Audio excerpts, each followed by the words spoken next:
आ गई बहार जरा जाम उठा साकिया, क्या बात, आ गई बहार जरा जाम उठा साकिया।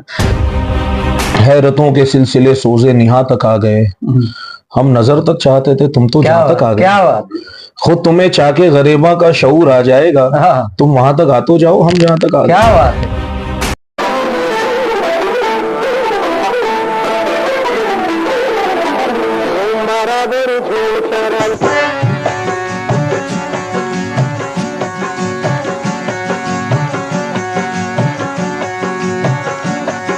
सूरज धीरे धीरे ढलता है, ढल जाएगा। इस कव्वाली ने 70 के दशक में युवाओं को जमकर झुमाया था।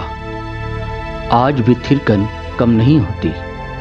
अगर आप सुन लें, ये तस्वीर उसी जवान की है जिसकी आवाज़ का जादू कई सालों तक फिल्मी दुनिया से लेकर गांव, डगर, कस्बे, चौबारे और शहर महानगर तक छाया रहा। जी हाँ, बिल्कुल सही समझा आपने। यह है कव्वाली के बेताज बादशाह, माइलस्टोन रहे अजीज़ नाज़ा, जिन पर सभी को नाज था और वह सबके अजीज़ भी रहे, और उसी विरासत को आगे लेकर जा रहे हैं। उसी तेवर, उसी अंदाज में उनके साहबजादे मुज्तबा अजीज़ नाज़ा, उन पर भी सभी को नाज है और वह भी सबके प्रिय हैं, अजीज़ हैं। जिक्र किसी पब्लिक शो का हो या फिल्म और एल्बम का, मुज्तबा ने आजकल धमाल सा मचा रखा है। शुरुआत में कुछ तस्वीरें उनकी चंद फिल्मों की हैं जिसमें उनका फ़न सर चढ़कर बोलता है। रांची उनकी आमद का सबब बना हज़रत रसालदार बाबा का उर्स, तो डोंडा दरगाह की उर्स के मौके पर वह आए और कव्वाली का दमदार मुजाहरा किया, प्रदर्शन किया। तो दोस्तों, हमने सोचा क्यों ना उनसे बातचीत कर ली जाए, तो हम उनसे रूबरू हुए और आपको भी उनसे रूबरू करवाएंगे। लेकिन इससे पहले हमारा चैनल सब्सक्राइब कर लीजिए, ज्वाइन कर लीजिए और वीडियो धड़ाधड़ फटाफट शेयर कीजिए, लाइक कीजिए, कमेंट कीजिए और थोड़ी देर के लिए ब्रेक लीजिए और फिर चलिए मिलते हैं मुज्तबा अजीज़ नाज़ा से।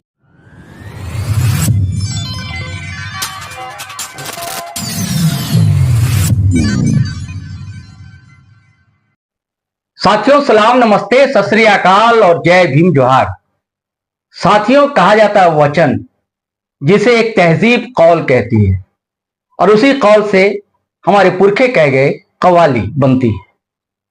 और कव्वाली की एक लंबी परंपरा इस देश में, रवायत है। सिर्फ हमारे भारत देश में नहीं, ये जो हमारा उपमहाद्वीप है, इंडिया कंटिनेंट है, उसमें। हालांकि ये चीजें जो है सूफियों क्या हुआ करती थी, और इसकी रवायत अरब से इसका आगाज होता है। लेकिन जब ये सिंधु घाटी पार करती है तो कव्वाली की शक्ल अख्तियार करती है। अमीर खुसरो से लेकर एक लंबी फहरिस्त है कई लोगों की, कई लोगों के नाम है, लेकिन एक विरासत जो सौंप गए वो नाम था अजीज नाजा, वो नाम था हबीब पेंटर, वो नाम था जानी बाबू, और भी कई नाम है। और अजीज नाजा की विरासत को संभाल रहे हैं उनके साहबजादे, और बहुत ही कम उम्र में उन्होंने जो एक मकबूलियत हासिल की है, सिर्फ मुल्क में नहीं, सरहद के पार तक। और हमारे साथ वही बैठे हुए हैं, तो मैं इस्तकबाल करता हूं मुज्तबा भाई आपका बहुत ज्यादा। बहुत शुक्रिया, बहुत शुक्रिया जी। तो मैं सिर्फ यही जानना चाहता हूं कि ये जो रवायत है कव्वाली की, और आपका तो घराना रहा है, और अजीज नाजा साहब को कौन है जो ना जानता हो। बिल्कुल। तो आपने उनकी क्या खास चीज सीखी जिसके असरात आपके अंदर दिखते हैं? देखिए, खानदान की बात तो ऐसी है कि हमारे खानदान में तो वैसे तो ममानियत थी गाने बजाने की, मगर हमारे वालिद ने ही इस चीज की शुरुआत की, गाने बजाने की, हमारे घर में, और ऐसा मकाम हासिल किया जैसा कि दुनिया जानती है। मेरा ऐसा था कि बहुत कम उम्र में मेरे वालिद साहब नहीं रहे, तकरीबन मेरी 5 साल की उम्र थी, मगर हमारे बीच में एक मोहब्बत ऐसी थी कि उनके ना रहने के बाद मैं बड़ा मुतासिर रहता था। उनसे, और मैंने बचपन से ही उनको सुना है, और उनकी तो एक एक अदा मेरे दिल में बसी हुई है। तो मैं ये नहीं कह पाऊंगा कि उनकी कौन सी चीज ऐसी है, बल्कि आप ये पूछना चाहिए आपको कि उनकी ऐसी कौन सी चीज है जो मुझे नहीं पसंद है। तो ऐसा भी है कि उनके अंदर ऐसा कुछ भी नहीं था। तो माशाल्लाह मेरे लिए बहुत फख्र की बात है कि मैं उनका बेटा हूँ, और एक लिगेसी है। तो मैं भी अपने आप में यही कोशिश करता हूँ कि मैं उनके रास्ते पे चल सकूं।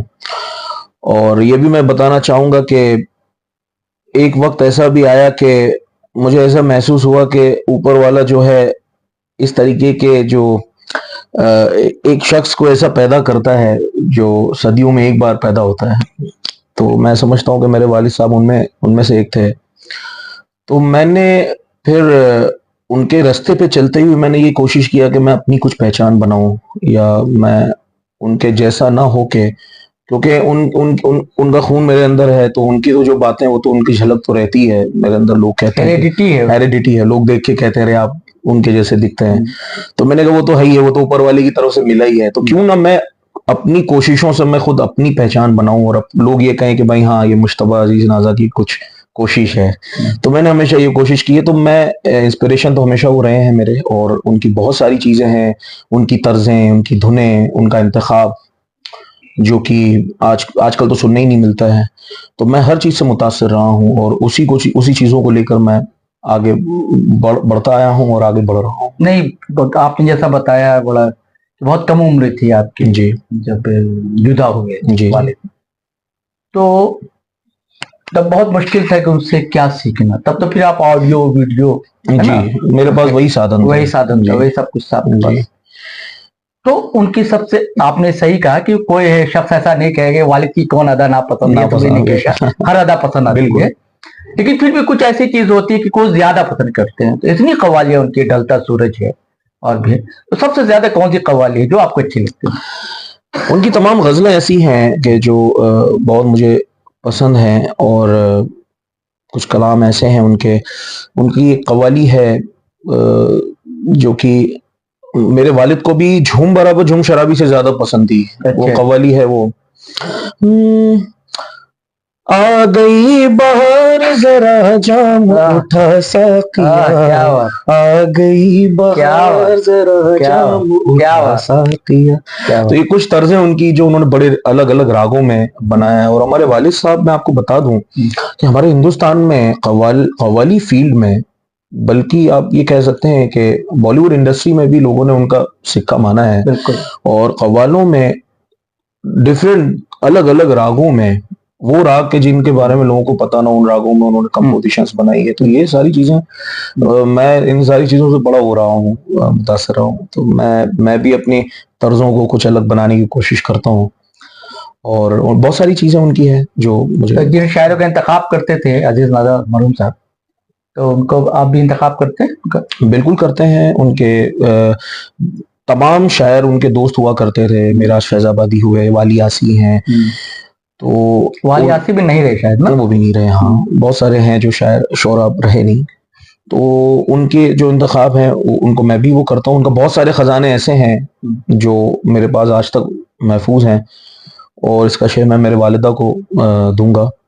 मेरे वालिदा से मुझे बहुत सारी चीजें ऐसी मालूम हुई कि जो मुझे, जैसे कि आपने कहा मेरी उम्र बहुत कम थी तो मुझे कैसे मालूम हुआ, तो मेरे वालिदा से बहुत सारी चीजें मुझे सीखने को मिली। मैंने तर्ज बनाना, कंपोजिशन करना मेरे वालिदा से सीखा है। तो उनका गाइडेंस मेरे लिए बहुत बहुत मददगार मुझे साबित हुआ।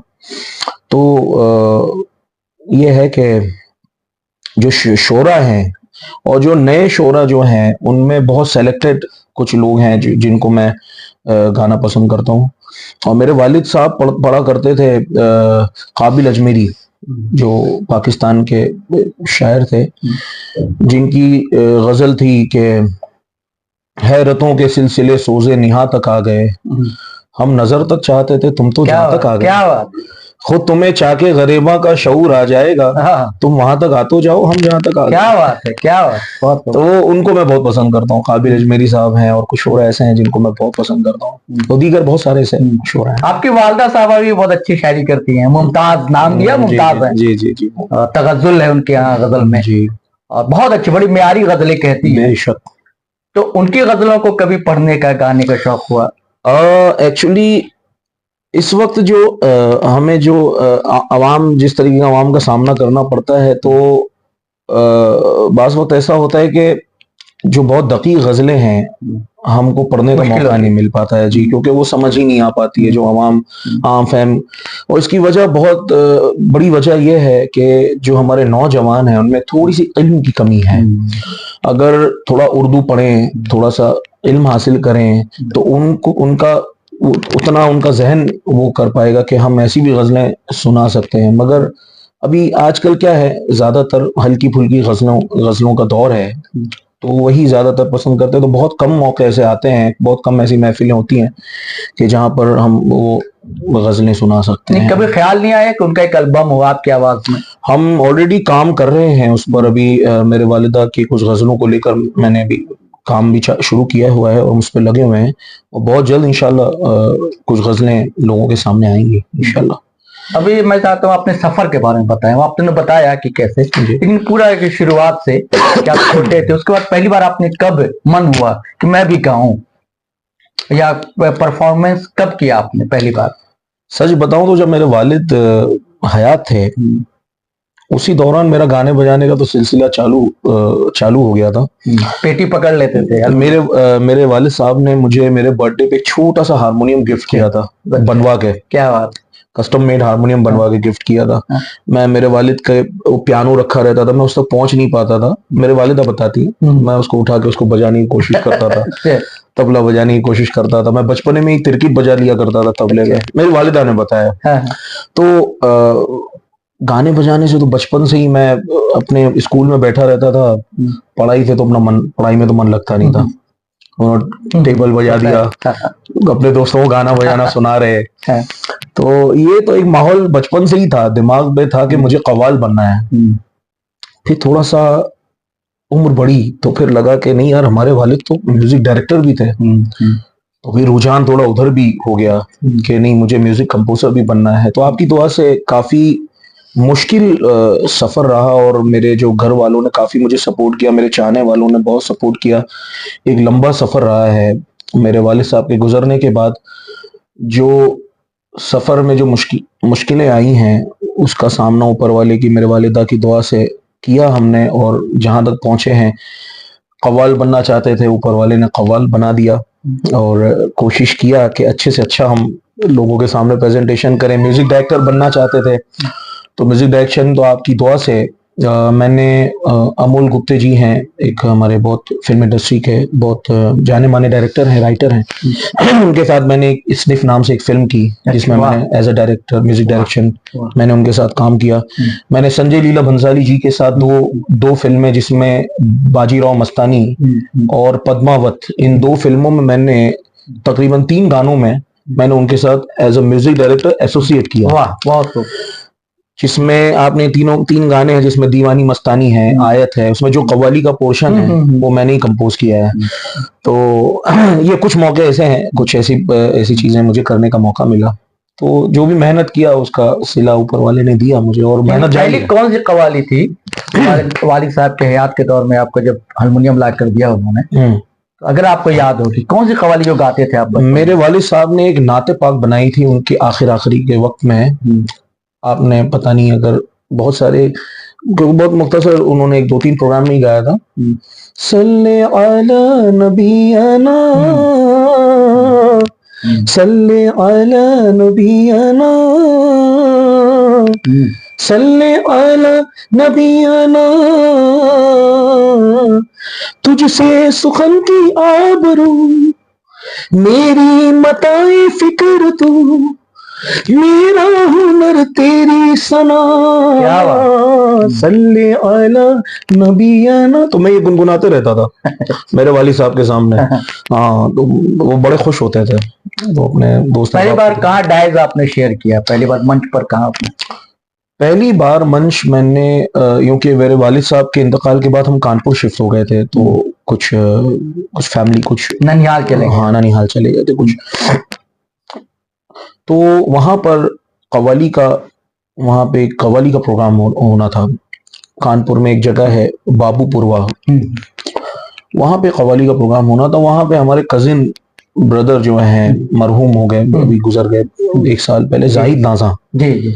वो आने वाले थे। अच्छा। तो वो आए, तो हमारे घर पे भी आए, तो उन्होंने कहा मुश्तबा को आप भेजिए, अच्छा। तो वो लेके गए। तो मैंने पहली बार चढ़ता सूरज धीरे धीरे क्या बात, कव्वाली मैंने क्या उस बात। स्टेज पर पढ़ी थी। और आपको मैं बताऊं, क्या बात। बचपन से मुझे कभी खौफ नहीं रहा स्टेज पर, चाहे 1000 की आवाम बैठी हो के 5000 के 10,000 लोग बैठे हों। मुझे अल्लाह के एहसान से ये, आप बुजुर्गों की दुआएं हैं, मेरे वालिदैन की दुआएं हैं, कभी मुझे डर नहीं लगा कि मैं स्टेज पे बैठा हूं कि मेरे हाथ कांपने लग जाएं। ये एक अंदर एक कॉन्फिडेंट था। तो मैंने चढ़ता सूरज धीरे धीरे पढ़ा था। मेरे पास आज भी वो फोटो है, जाहिद भाई मेरे बाजू में बैठे हुए थे, उन्होंने बड़ी मोहब्बत से मुझे पढ़वाया। तो वो मेरा पहला परफॉर्मेंस था जो मैंने चढ़ता सूरज धीरे धीरे पढ़ा था। उसके बाद ऐसे ही करके एक एक दो कहीं पहुंच गए, मौका मिल गया। तो हमारे लिए तो वही बड़ी बात थी कि अंदर जो आग भरी हुई है उसको निकालने का मौका मिल जाए, तो हमारे लिए तो बहुत बड़ी बात थी। तो फैजाबाद एक जगह है, वहां भी एक उर्स का प्रोग्राम बहुत बड़ा होता है, तो वहां पे एक प्रोग्राम होना था। तो वहां पे हम चले गए थे ऐसे ही दरगाह पे जियारत के लिए। तो किसी को पता चला कि भाई वो अजीज नागा के बेटे हैं जो आए हुए हैं। तो बोले ये बच्चा अगर गाता है तो अगर हो सके तो वहां पे भी मौका मिल गया, वहां सुनाया स्टेज पे। ऐसे कर करके लोगों को धीरे धीरे पता चला कि हाँ कोई बच्चा है अजीज भाई का जो गा रहा है। तो ऐसे करके बहुत बचपन में मैं एक चीज शेयर करूंगा जी। व्यूअर्स, मैं बताता हूँ कि देखिए लोकप्रियता क्या चीज होती है। कहा जाता है कि कव्वाली जो है मुस्लिम रवायत, मुस्लिम तहजीब, मुस्लिम कल्चर की चीज है। मुझे दिल्ली याद आती है। दिल्ली में एक साहित्यकार की मौत हो गई थी, हिंदी के बड़े साहित्यकार थे, और वहां घाट है लाल किला के पीछे की जानिब है दिल्ली में, मैं वही नाम भूल रहा हूँ उस घाट का, बड़ा मशहूर घाट है। और वहां ये कव्वाली चल रही थी, ढलता सूरज धीरे धीरे ढलता है ढल जाएगा। मतलब शोहरत तक मकबूलियत इसे कहते हैं, बेशक, कि कहाँ उस घाट पे ये कव्वाली चल रही थी। जी बिल्कुल। तो अब एक और सवाल है मुश्तबा साहब, वो ये है कि अभी इसका क्रेज जो है क्यों खत्म हो रहा है कव्वाली का? देखिए कव्वाली का क्रेज खत्म नहीं होगा, चीजें तब्दील होती रहती हैं और तब्दील होती रहेंगी। मगर अभी आप फिल्म इंडस्ट्री में आप सुनते हैं तमाम, मैं आपको तर्जें बता दूं जो कव्वाली से बहुत वो रखती हैं, हाँ उठाई हुई चीजें, जैसे कि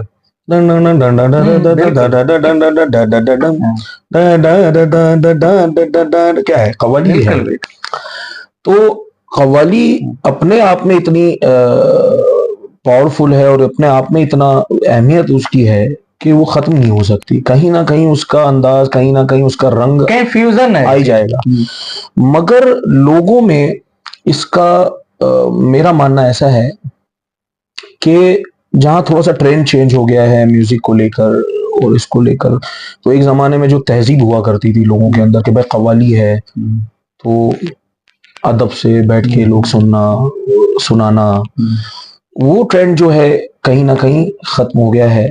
और जैसे क्योंकि कव्वाली सूफिया इकराम से चलती हुई आई है, बिल्कुल, और जैसे कि आपने कहा अरब से चली है, उसके बाद फिर उसने दुनियावी रंग लिया। कव्वाली में सूफियाना कलामों के अलावा रिंदाना कलाम आ गए, आशिकाना कलाम आ गए।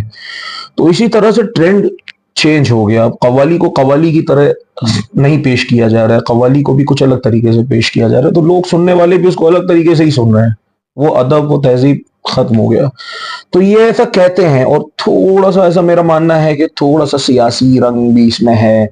जैसे कि वो खयाम साहब ने कहा था ना, वो सागर खयामी साहब के सब्जियां हिंदू हुई बकरा मुसलमान हो गया। तो इस तरह से, क्योंकि हमें याद है कि हमने गणपति के दौर में भी कव्वाली की है, हमने नवरात्रि के उसमें भी कव्वाली की है। मगर आज ऐसा वक्त आ गया है कि ऐसा सुनने में नहीं आता है कि कहीं हमने अब नहीं बुलाया जाता है उसका। तो कुछ ऐसा एक ये भी है, थोड़ा सा तासुबी माहौल भी हो गया है। पहले कंपोजिट कल्चर की चीज, जी। तो कव्वाली एक ऐसा था कि ट्रेडिशन था, उसमें ये नहीं था कि यार वो हिंदू सुन रहे हैं कि मुसलमान सुन रहे हैं। शमशान घाट में मैंने सुना, हाँ निगम बोध घाट, अभी नाम याद आया, निगम बोध घाट में मैंने सुनी है कव्वाली, ढलता सूरज धीरे धीरे। तो ये एक बहुत बड़ा, इसकी एक बहुत बड़ा मुझे रीजन लगता है इसका। हालांकि बहुत अफसोस की बात है, ये ऐसा कोई वो नहीं है। कव्वाली अपने आप में अपने आप में खुदा से जुड़ने का एक वो है, तो जैसे हम भजन सुनते हैं वैसे कव्वाली भी एक साधन है। तो हमारे यहाँ जो कहते हैं वही, हम्म, तो एक जो वही उतरी थी, पैगंबर हुए थे, जी वो पूरी तरह म्यूजिक पर थी। जी बहुत कम लोग जानते हैं, पूरे म्यूजिक पर। जी उसे पूरे म्यूजिक के राग थे उसमें। अब वो चीजें तो अब है नहीं, क्योंकि कहा जाता है कि कुरान जब कलाम पाक आया तो सारी चीजें वही जो है, और जो सहीफे थे उसे उठा लिए गए। तो ये है, तो होती ही ये चीजें, मतलब बिल्कुल लौ लगाने की बिल्कुल चीजें होती हैं। आपने बाजीराव मस्तानी का जिक्र किया, तो अब फिल्मों में क्या कव्वाली के कुछ स्पेस है बचा हुआ? बहुत स्पेस है। कव्वाली फिल्म इंडस्ट्री में, अब हालांकि फिल्म इंडस्ट्री में भी थोड़ा सा माहौल ये हो गया है, मगर कव्वाली का अपने आप में ये ऐसा एक पावर है कि वो जो हमेशा कायम रहेगा, हमेशा चलेगा, वो खत्म नहीं हो सकता। कहीं ना कहीं आप उससे चाहे भले इनकार कर लें कि नहीं वो ऐसा नहीं, लेकिन वो कहीं ना कहीं आएगा। जैसे उर्दू जबान है, उर्दू जबान हमारे आम बोलचाल में इतनी आम फहम घुल मिल गई है कि जो लोग उसकी मुखालिफत करते हैं उन्हें खुद ही नहीं पता है कि वो कितनी उर्दू खुद ही बोल रहे हैं। उर्दू में मुर्दाबाद कहते हैं। हाँ, तो ये है। सही बात है। अच्छा, क्या आपने खास करके इसकी तालीम ली, कव्वाली की? तालीम मैं आज भी ले रहा हूँ और हमेशा लेता रहूंगा। उस्ताद तो सबसे बड़ी उस्ताद तो मेरे वालिद हैं, जैसे मैंने बताया। और एक करीम खान साहब थे, उनसे मैंने तकरीबन 1 महीने की तालीम ली थी, जिसमें उन्होंने मुझे तोड़ी राग के बारे में बताया था। और बचपन में मेरे घर पे अफजाल हुसैन खान साहब आया करते थे कानपुर में, तो बहुत बड़ी शख्सियत। हाँ, तो वो मेरे वालिदा को बताया करते थे राग, तो मैं सुनता रहता था। अच्छा। तो मुझे बड़ा अच्छा लगता था। तो ऐसे तो मैंने तालीम ऐसा गंदा मन तो ऐसे नहीं ली मैंने, मगर मैंने बचपन से बड़े अच्छे अच्छे लोगों को सुना है। मैं जैसा टूटा फूटा गाता हूँ, मगर सुनने के लिए मैं सुनकर अल्हम्दुलिल्लाह बहुत अच्छा हूँ। तो जैसे सलामत नज़ाकत खान साहब हो गए, बड़े गुलाम अली खान साहब हैं, आमिर खान साहब हैं, और जितने भी क्लासिकल के वो हैं उनको सुनना, अच्छे फनकारों को सुनना। कव्वाली में भी मैं हर कव्वाल को तो मैं नहीं सुनता, मैं चुनिंदा जो लोग हैं उनको मैंने सुन के बड़ा हुआ। मैंने अपनी खुद की रिसर्च रखी है कि ये गजल है तो ये किस राग में होगी, उसको रिसर्च करना, और जो मेरे ताल्लुकात में जो लोग हैं उनसे उस बारे में थोड़ा सा रिसर्च करना, फिर उसे पता करना। हाँ, उस पर पता करना। तो इस तरीके से मैंने जो भी सीखा है, बचपन से मुझे बड़ा शौक था। मैं अपने खेल कूद को अलग रखकर मैंने ज्यादा से ज्यादा वक्त इसी पे दिया है। मैंने यही मेरा खेल कूद रहा है, यही मेरा खेलना कूदना रहा है। ये कौन कौन शायर को प्रेफर करते हैं आप जी आज के दौर में? थोड़ा मुश्किल सवाल आपने किया। आज के दौर में मेरे वालिदा बहुत अच्छा लिखती हैं। अगर आप अच्छे लिखने वालों की बात करें तो मेरे वालिदा बहुत अच्छा लिखती है माशाल्लाह। ये गजल अभी मैंने रिकॉर्ड की है, सदफ इकबाल एक शायरा हैं उनकी। सदफ इकबाल की किया आपने? जी बिहार की है, बिहार की है। और अभी वो पॉलिटिकल पार्टी की प्रवक्ता हो गई। अरे वाह, क्या बात है। तो हम बीच में एक्चुअली आंध्र प्रदेश उर्दू, वहाँ पे उर्दू एकेडमी का कुछ फंक्शंस थे, 4-5 फंक्शंस में हम साथ में ही थे। तो वहाँ मुशायरा भी था और कव्वाली का भी प्रोग्राम मेरा था। तो उस दौरान हम माशाल्लाह, उसी दौरान उन्होंने मुझे वो गजल नजर की थी जी। तो है, यही है, कुछ नाम है और बहुत सारे ऐसे हैं शुरा जो अभी भी बहुत अच्छा लिखते हैं। आखिरी सवाल है मुतबा साहब, वो ये कि क्या पैगाम देना चाहेंगे आप लोगों को? और दूसरा सवाल भी है, आखिरी उससे भी कह लूं, वो है कि हमारे शहर रांची आकर कैसा लगता है आपको?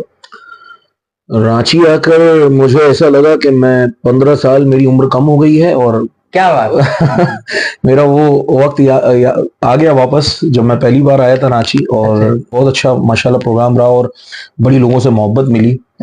और ये मुझे महसूस हुआ कि लोग बहुत मोहब्बत रखते हैं मुझसे यहाँ पर। तो बड़ा अच्छा लगा, बहुत अच्छा लगा। और पैगाम मैं यही दूंगा, मैं मोहब्बत का पैगाम हमेशा मैंने दिया है और यही पैगाम दूंगा कि बस मोहब्बत फैलाए रखे, किसी के बहकावे में आकर हमको आपसी रंजिशों पे वो नहीं करना चाहिए। बस यही मैं पैगाम देना। और आखिर मैं चाहता हूँ कि मुमताज अजीज नाजा का कोई शेर जो आपको पसंद हो वो सुना दें। मुझे सबसे ज्यादा शेर मेरे वालिदा का ये पसंद है कि मुद्दतो नूर की तौकीर हमी ने रखी। क्या बात? मुद्दतो नूर की तौकीर हमी ने रखी, बुझ गए हम तो चरागों के जमाने आए। क्या बात, क्या बात, बहुत बहुत शुक्रिया भाई, बहुत बहुत शुक्रिया दोस्तों। जय हिंद, जय भारत।